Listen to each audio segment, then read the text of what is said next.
Sprouting, undoubtedly one of the most fascinating subjects that I know of.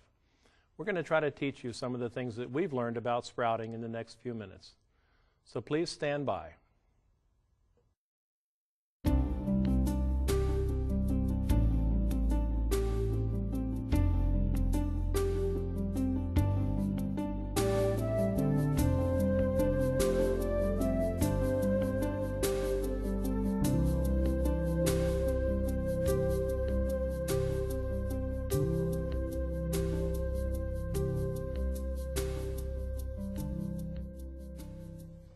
Hi, and welcome back to Let's Cook. We are the Rita Cells. This is my wife, Nancy. My name is Jeff. The next few minutes, we're going to try to impart to you some of the things that we've learned about sprouting, different methods, some things to do, some things not to do, and some of the reasons that we sprout things. So, what is a sprout? Sprouts are baby plants. And what we found out from baby plants is that when you soak a dry grain or a seed in water, soak it overnight in cold water, and then you rinse it off the next day, and then you let it set on an angle, and then you rinse it a couple of times during the day. Within a couple of days, it's going to grow. Sounds a little complicated to me. I know, and we're going to make it a lot simpler than that. Okay. You know, when we first started sprouting, which has been actually many years ago now, we started out using the old quart jar method. And we were not aware of these fancy little tops that you could buy at the health food store. So we actually made our own tops by taking a wide mouth, very important to take a wide mouth jar. And you went down to the hobby shop and you got a big old sheet of this mesh stuff. That's needlepoint, whatever, plastic. Something I never got involved in. And we cut little circles that fit in here, and you actually got a few different sizes. The mesh comes in different size holes for making different kinds of crafts. So I found the 3 different size holes for the different size sprouts that we grow. Now this is a sprouted lentil. Right. So because it's a large seed, we can use the large size holes. If we were doing alfalfa or clover, we wouldn't use that size because it would wash out. Because I guess, here's the point. We soak these overnight, and the amount of water doesn't matter as long as it covers the seed or the bean or whatever. We soak them overnight, and then we rinse them in the morning. Right. And backfill them with water and rinse them a few times to get off all the dirt and the enzyme inhibitor, which actually keeps it from growing. Okay, the enzyme inhibitor is something that God put into seeds to keep them dormant so that they don't grow until they have water. And those things also cause us a little gastric distress sometimes. Exactly. Which is what we've learned. So then we drain them after we've rinsed them a few times. We drain them at an angle. Now, we've gotten a little fancy in our old age. Right, but for those that can't afford fancy, let's do the simple first. This is the way we started out. The simple first is we've taken just a plain old cookie sheet, and we have put something underneath it for an elevator. And after we have rinsed our sprouts, we've just set it in at an angle. And if you notice at the angle that there are seeds at the bottom, but there's room for the air on the top. The air can go in, the water can come out. That's so in other very words, important. You wouldn't want it to be like that, would you? No, the reason why is because it can't breathe. What would happen if we did it like that? Well, it would become like this. Which is rotten. This is, and I want... This is a no-no. This is something that happens when the sprouts are not rinsed thoroughly or if they set. And I want them to see this, that this is the gooey part of the sprouts. Does it have an odor? It also has an odor, which indicates really that bad bacteria has started growing in here. So this is no good. We throw those away. Okay, so those are sprouts are so inexpensive. There's just pennies, so I don't feel bad. Pennies per serving. Per serving. Okay, now the colored tops that we have, this is something that you can get at a health food store, which is the same thing that we've done here. It's just it's done for you. Right, and you can get, it's 3 colored tops. Generally, you can get them for less than $5 for the 3 of them. Yeah, they're about $1.50 each. But this is the way to go. I prefer these kind here. Yeah, that's our favorite. Now, what have you got here? You've got a bowl. Okay, this is another way you can sprout. Now, this is actually sprouted buckwheat. And the buckwheat, as you can see, it has the nice little tails to it. And what I've done is I actually soak them in a jar or a bowl overnight, and then I've strained them to get the water out. Okay. And I've set them in the bowl to let them grow. Now, if they're going to be put into a refrigerator after they're sprouted, then we layer it with paper towels. To absorb some of that moisture so they don't sit there and rot in their own Exactly. liquid. Okay. And if you're going to keep them in the refrigerator, they still need to be rinsed once a day. Because they continue to grow. Exactly. Slower, but they continue. Right. Okay. So what we have here is the sprouted lentils. This is alfalfa that has just started growing. And you'll see a lot of hulls in here.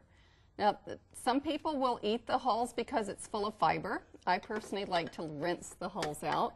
And I'll put this into a bowl, into a sieve, and set it down into a bowl of water, and then the hulls will come up to the top, and then I'll scrape them Or off. they'll drop to the bottom, too. Depending on... They'll separate. Right.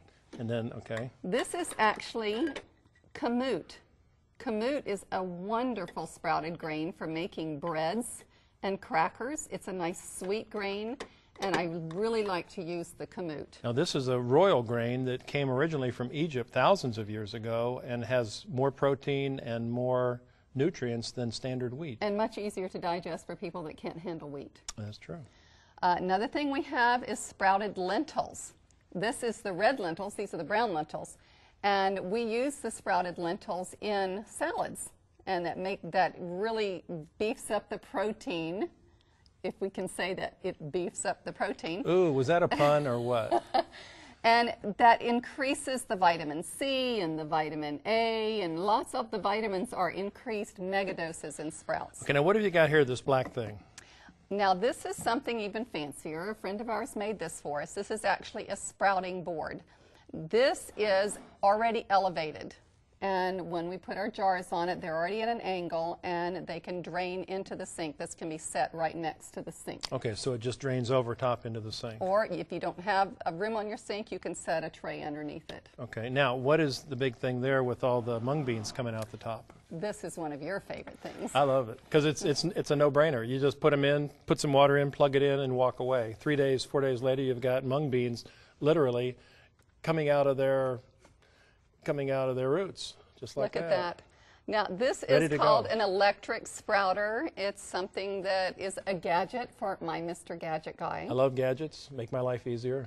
And what you do is after we get the sprouts started in the jar, we will put them into the electric sprouter. It actually has a tray in it, and it has a whirly bird. The whirly bird actually twirls. It has water in the bottom bucket, and at the temperature, when the temperature gets a certain temperature, this will actually twirl and water the sprouts.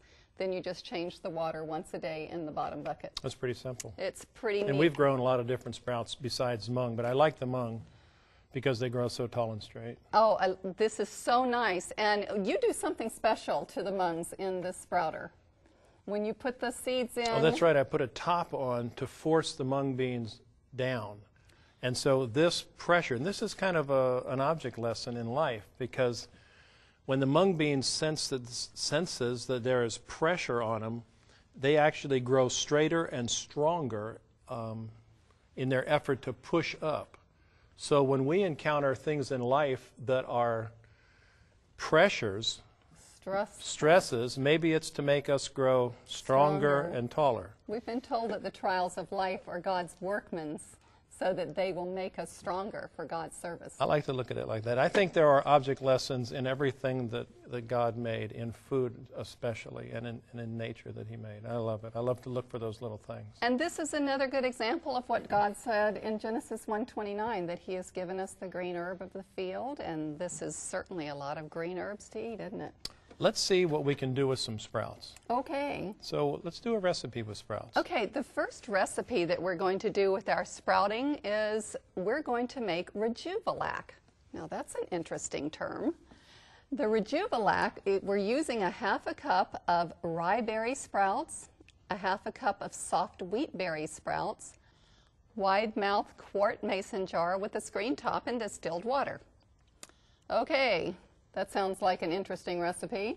Let's talk about Rejuvelac and what it is, briefly. Okay. this will not be a class to instruct you on everything you need to know about Rejuvelac. Okay, this is just a cursory look at it because this is really quite an involved process. But what we've done, we have sprouted a combination of soft wheat and rye berries. And we've sprouted them to the sprouting stage where the tail is about as big as the That's when grain. they're the most nutrient dense. Exactly. And it takes 2 or 3 days. And then you pour water over Then that. we pour water over it, which is what we've done here, and we let it sit for 3 days. Now and we stir it twice a day. we stir it as we go a little bit. And what we're doing, we're actually encouraging a bacterial growth. But it's a good bacteria. It's acidophilus and it's also lactobacillus bifidus, Right. which are 2 bacterium that we need in our body. We need that in our bowels. A lot of people have candida today, and that means that the candida has overtaken the good bacteria, so we want to actually encourage the good bacteria in the bowel. Right. Now, it's of critical importance that everything you do is sanitary. We want to have clean jars. We want to have clean, like distilled water. We don't want to introduce a bad bacteria into this. Right. And how do you tell if you are growing bad bacteria or good bacteria? All you have to do is sniff it. If it smells bad, guess what, folks? It's bad. Or if you see it on the jar. Now, how we know if it's a good bacteria, it has a lemony smell, and actually if we taste it, it tastes like lemonade that's not sweet. It really tastes like lemonade. Kind of a tart lemonade. And I actually like drinking the Rejuvelac. I drink it in the evening just to settle my intestines, and it helps the bacteria to balance in my intestines overnight. So, now that we know a little bit about Rejuvelac, and just to finish this off, so after the 3rd day, we drain that off and save it in the refrigerator. And then we backfill it again with water, and we let it go for 1 more day. This is called 2nd day Rejuvelac. And then we drain that off after the end of that day, and we backfill it 1 more time. So we can actually use that cup of seeds 3 times. Exactly. And actually what I do, I just combine it all together. Some people keep 3rd day, 1st day, 2nd day, and 3rd day separate. I combine it all together because Rejuvelac is Rejuvelac. And I like it strong. And now what are we going to use the Rejuvelac in besides drinking? We're going to make some cheese. Some cultured cheese. So I'd like you to read the recipe, and let's just get right into making some cheese. Okay. For our basic almond cheese, we're going to use 2 cups of whole raw almonds that have been soaked and drained, a cup of 3rd day Rejuvelac, an 1/8 teaspoon of Celtic sea salt. Okay. Now there's some tricks here. The almonds. I want to show you a little trick with the almonds. You can use the entire almond, that is the skin and the inside. Because there's a lot of fiber on that almond. It's a lot of nutritional. But if you want a really nice white cheese, here's a quick way to take them off. I just poured some very hot water for a few minutes over the almonds, and see the skin just comes right off. It literally, when you get a little rhythm going here, and when your hands aren't real slippery, you can just pop the little shells right off. And this takes a few minutes to do. And if you want a real white cheese, this is what we do to make a nice white cheese. It's not what you call fast food. No. But another thing you can do too, if you want to have almonds ready so that you can make a nice white cheese all the time, is you can make up a bunch of these at one time, put them in a Ziploc bag, and stick them in your freezer. Get the grandkids over and have them do this. Yeah. Make it a game, okay? So here's the deal. We have done this already with a bunch of the almonds. And I put the almonds in the blender with the prescribed amount of Rejuvelac and a little bit of sea salt, and I've whizzed them up. Okay. Okay, so. Looks like some strange almonds in that blender to me. Yeah. Then what we did, we poured the mixture, which was now liquid, more like cream. We poured the mixture into a cheese bag. In a cheese or a nut milk bag, it's called. And also, I just want to show you, what has drained off of the cheese is the whey. So we've literally made cheese the old-fashioned way and separated the curds from the whey. These are the curds, and this is the whey. Now, the whey can be used to make mayonnaise and things with, so I never throw this out. Oh, it's got all kinds of uses, and it's great beneficial effects with the nutrients in there. And the cheese, of course, now this is a basic cheese, and we can do anything with it. And as a matter of fact, I'm going to put this back in here, so we don't really need to turn that out. But I'm going to show what we did, which is right here. I took that very same cheese. This is almond. This is a basic almond cheese. And I diced up some herbs. There's some little bits of sun-dried tomatoes. There was a little parsley, a little oregano, a little basil. Cilantro. Some cilantro, Green a onion. little bit of salt, some onion. And I made a really delicious herb cheese. So you can use any kind of herbs in your cheese that you like. Sure. Okay. Sure. And so this is pipeable. In other words, you can put this in a pastry bag with a decorative tip, a fairly large decorative tip, and you can actually pipe it onto crackers and things. Oh, and it is so good. It smells so delectable. Plus, it's good for you. Because it has a culture in it. And it's low fat. We could say our cheese has culture. Yeah, there you go. Kind of. So that's it. We can do this with cashews. Now, cashews are a little different because cashews will actually go through the mesh in our nut bag. So for cashews, I just let it sit overnight.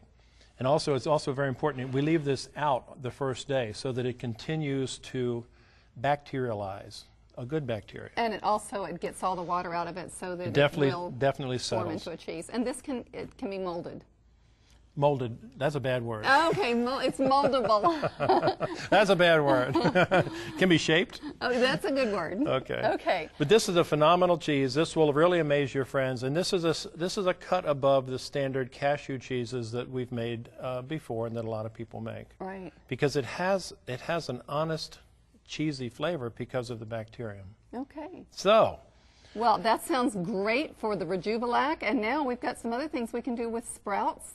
Let's make another recipe with our sprouts. Let's get right to it. Okay. Next on our list is quinoa tabbouleh.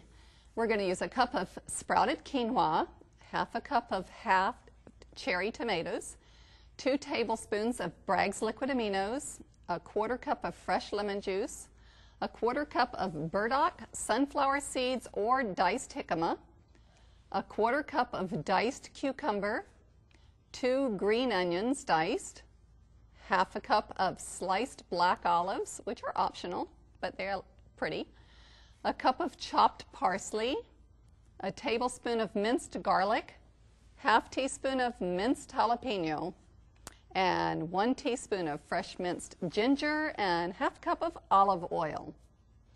Okay, this is a dump and pour recipe. Chop up a little bit and dump it in. First of all, let me bring to the attention of our viewers this quinoa tabbouleh. This tabbouleh is so yummy. It is the quickest of any of the sprouting seeds. It even sprouted while it was still being soaked in water, didn't it? It started to, yeah. I still soak it overnight and the next day rinse it off, and it starts sprouting the next day. So you can actually use the tabbouleh on the following evening after you've soaked it. And it is very, very tasty. Amaranth is another one that will sprout that quickly. Most of your grains will take 2 days to sprout, and then they're ready, nutritionally dense. So what we're doing with this is just going to pour in all of the vegetables. You wanted to do something different with this here. What do you want to do? I'm going to mix up the oil and the lemon juice for the dressing, along with the ginger and the garlic. Okay. And get that going. Then the rest of this you everything just dump else in. just dumps right in there. So we've got some green onions that I diced up. And we've got some tomatoes that I halved, but actually I halved them again because they were kind of big. So these are really quartered, but you know what? It doesn't make that much difference. No, we're just wanting color here and flavor. Got some diced up cucumbers. You can put anything in this that you'd like. Some jicama that's been marinated. And a little bit of jalapeno. Just a little bit. A jalapeno gives it just that nice full-bodied bite to it. And it's not that much to keep it hot. Then we're using parsley that we've chopped up and some black olives. Now, do you want this tossed? You can toss it, and then we'll toss it in with our dressing. This is a beautiful, simple, and very nutrient-dense salad. It's very pretty. Look at all the colors. Colors are very appetizing. And the quinoa is actually a sweet grain that has been sprouted. And then we just dump in part of that. I don't think we'll need the whole thing. Try that. For those of you on an oil-free diet or a low-fat diet, you can just cut back on the oil and use the lemon juice with your ginger and garlic. It's wonderful that way. Okay, that's ready to go. And that is a very, very healthy salad. We have one more salad to make. Why don't you read the recipe? Okay, let's do one more recipe, and we're going to make a sprout salad using some of the sprouts that we've grown: mung beans and alfalfa sprouts, clover sprouts, diced avocado, and baby tomatoes. Okay, this is going to be a really good, quick recipe. We're going to take our mung beans, which I have already cut into little slices, little pieces. Just layer it on the bottom of the bowl. Now you're leaving the shells and all on. You know, there's not that many shells. Making no special effort to get them off. No, and then our alfalfa sprouts, and they turned out so nice. I just love homemade alfalfa sprouts. And then we have some clover, and the clover still has a lot of the hulls on, which I like for the fiber. And then we take the avocados, sprinkle that on, and tomatoes. That looks good enough just like that. Yeah, it's very good. Then we're going to toss it with our salad dressing. And if you like, we can even add a little bit of our sprouted lentils to add some more of the protein in there. But let's see what kind of salad dressing we're going to put on. We're going to read that ingredients on the screen. For a sprout dressing, we use a cup of olive oil, a 1/4 cup of lemon juice, 3 to 4 cloves of garlic, a ginger root peeled, a tablespoon of Bragg's liquid aminos, and 1 cup of water. Okay, let's get all the stuff in the blender and see what we have for melded flavors. Now they tell me that water and oil don't mix. It homogenizes when you put it in a high-speed blender. You know, if we put a little lecithin in, it would make it emulsify. Yes, it would, and it actually adds a lot of flavor to it. We'll try that next time. Okay. The liquid lecithin or the powdered, either one. But for now, I think the lemon juice will maybe accomplish that same thing. It's a type of emulsifier because it breaks the oil down. And the Bragg's liquid aminos just really adds a lot of flavor to it. And also the ginger and garlic. The ginger and garlic is wonderful in there. As well as this the is my Bragg's. favorite salad dressing that I make a lot. We travel a lot, and we used to travel a lot anyway, and this was really one of your favorites. Okay, we'll just whiz this up quickly.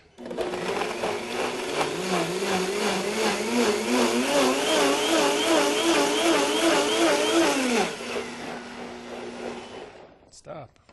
Okay. That looks like a nice, pretty, creamy dressing. Now it's very thin.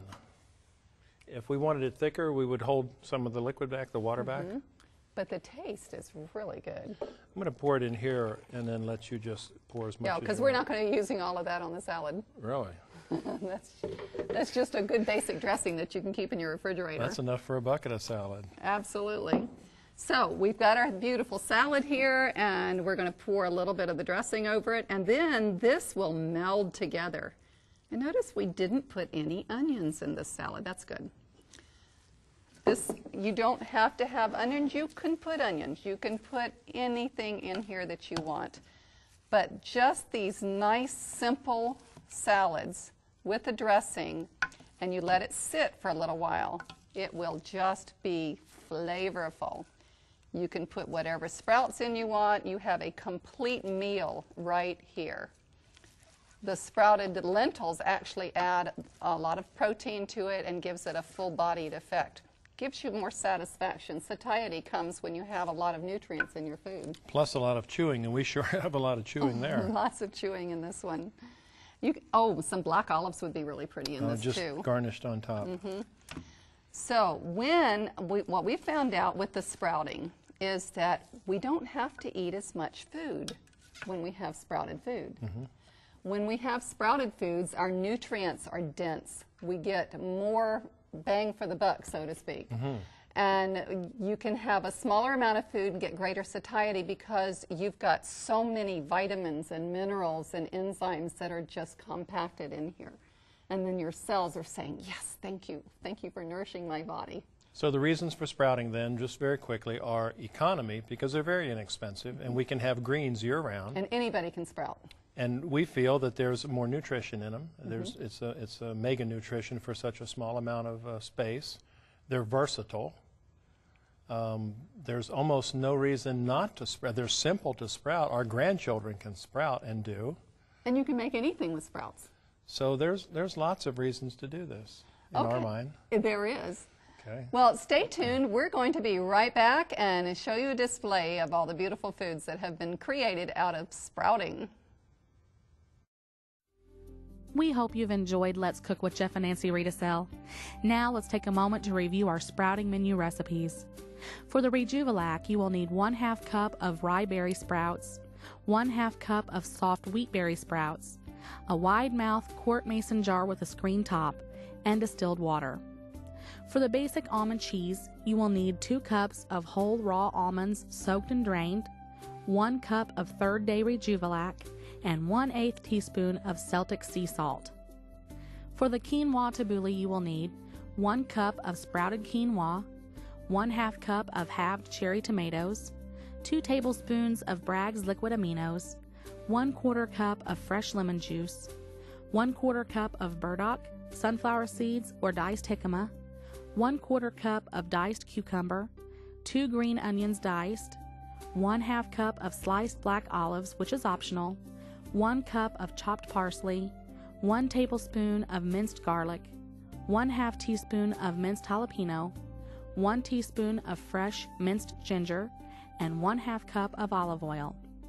For the sprout salad, you will need mung bean sprouts, alfalfa sprouts, clover sprouts, diced avocado, baby tomatoes, 1 cup of olive oil, 1/4 cup of lemon juice, 3 to 4 cloves of garlic, 1 ginger root peeled, 1 tablespoon of Bragg's liquid aminos, and 1 cup of water.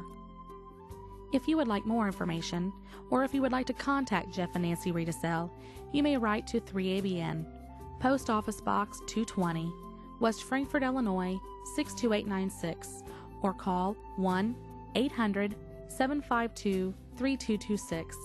Now let's join Jeff and Nancy and take a look at our finished recipes. Hi, and welcome back to Let's Cook. Wow. I would say we have a lot of food here, but actually we have some nutrient-dense food, which makes up for the volume of food. Very satisfying and very filling. Let's look at what we have here. I see a wonderful, what do you call that salad? Oh, it's a tabbouleh. It's a quinoa tabbouleh salad. That's the one I made. And that is just so good. The sweet grains and all the veggies and things. And then we have our famous cheese mold with some sun-dried crackers and a little tomato rose in the middle. Beautiful tomato rose. You did a nice job. And then we have our famous sprout salad that's just a multi-blend of different sprouts and herbs and things. And it's got a delicious dressing on top. Mm-hmm. So we have showed you a few things about how to make sprouts and how anybody can use sprouts. I hope that you'll enjoy them and try it at home. You'll enjoy it.